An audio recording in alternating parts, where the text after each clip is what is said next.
ചിദംബരം. അയ്യോ, തമ്പുരാനും.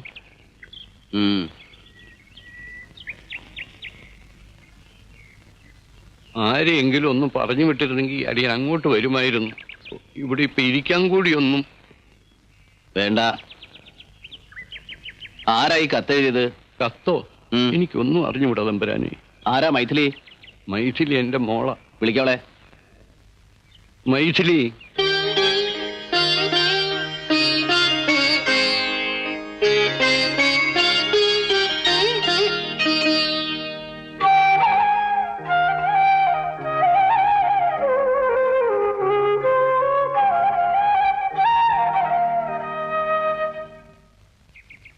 ഈ കത്തെഴുതിയത് നീയാണോ?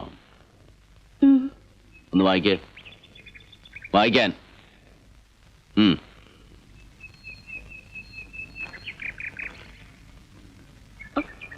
നരസിംഹ മന്നാടിയാർ തമ്പുരാൻ അറിയുന്നതിന്. മുഴുവൻ വായിക്കേ. കച്ചവടത്തിൽ മുൻപരിചയമില്ലാത്ത അടിയന്റെ അച്ഛൻ അങ്ങയിൽ നിന്നും വായ്പ വാങ്ങിയ കാശ് അറിവില്ലാത്ത കച്ചവടം ചെയ്ത് മുഴുവൻ കളഞ്ഞു കുളിച്ചു. മഹാമനസ്കനായ അങ്ങ് പല അവധികളും നൽകിയെങ്കിലും അച്ഛന് വാക്ക് പാലിക്കാൻ കഴിഞ്ഞില്ല.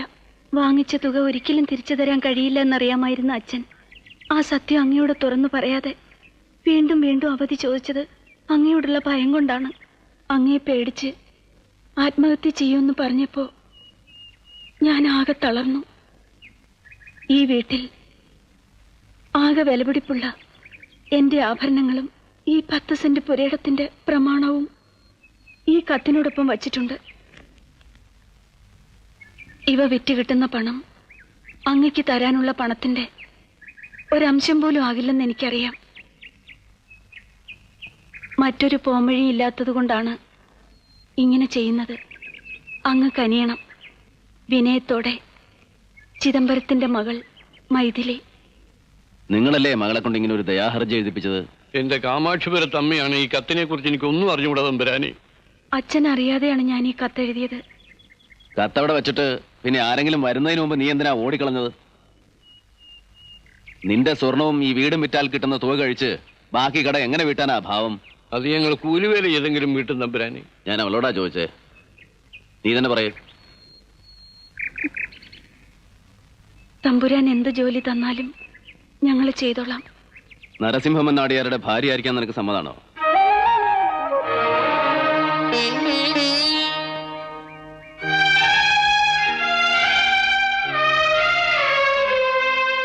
തമ്പുരാൻ എന്തായി പറയുന്നത്?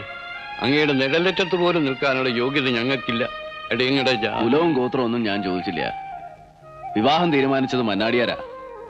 മൈഥിലിക്ക് എന്നെ ഇഷ്ടാണെങ്കിൽ അടുത്ത ശുഭമുഹൂർത്തത്തിൽ കാമാക്ഷിപുരം ക്ഷേത്രത്തിൽ വെച്ച് അവൾ നരസിംഹ മന്നാടിയാരുടെ ഭാര്യയാവും.